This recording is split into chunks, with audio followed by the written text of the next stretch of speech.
Uporaba ločenih sob v Big Blue Buttonu. Torej, včasih želimo, da imamo v naši videokonferenčni sobi ločeno dijake, naše udeležence, bodisi zaradi ocenjevanja znanja, bodisi zaradi različnih kombinacij. Znotraj ene videokonference v Big Blue Buttonu lahko naredimo ločene sobe, tako da izberemo zobnik in možnost Create Breakout Rooms. Izberemo število sob, ki jih želimo, zase ne rabimo svoje sobe, časovno, kako dolgo bodo sobe aktivne, ali dovolimo uporabniku, da si sam izbere sobe, ali pa uporabnike sami porazdelimo po sobah. Ko imamo pripravljeno sobo, jo ustvarimo. Takoj, ko izberemo možnost Create, imamo mi novo poglavje ločenih sob, dijaki pa vidijo takoj takšnole sliko, kjer morajo se vključiti, potrditi vstop v samo sobo z ukazom Join in vsemi ostalimi stvarmi, kot da se priključujejo v svojo Big Blue Button videokonferenco. Ko so se dijaki prijavili, vsak v svojo sobo, mi v naši sobi vidimo številko, ki pove, v kateri sobi je kdo od udeležencev.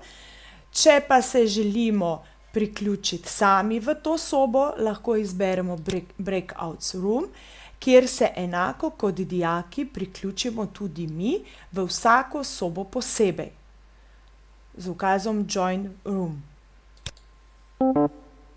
Postopek je enak, kot smo ga vajeni do sedaj.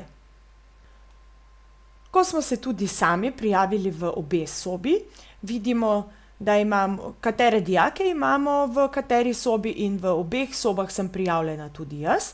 V brskalniku imam 3 zavihke Big Blue Buttona, torej generalni, ki ga zdaj več ne bom potrebovala, ker v tej sobi ni nihče, in pa sobo številka 1 in sobo številka 2. Za lažje delo si lahko te sobe pomanjšam, tako da imam eno ob drugi.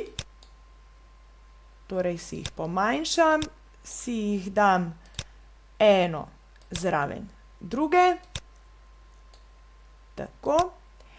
In zdaj lahko spremljam oba dijaka hkrati. Ona dva se med sabo ne vidita, jaz vidim oboje.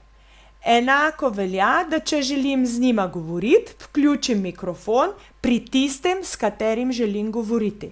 Torej, če bom zdaj vključila mikrofon na tem oknu, bom govorila samo z dijakom Pepetom, če bom vključila mikrofon na tej strani, bom govorila samo s testnim učiteljem.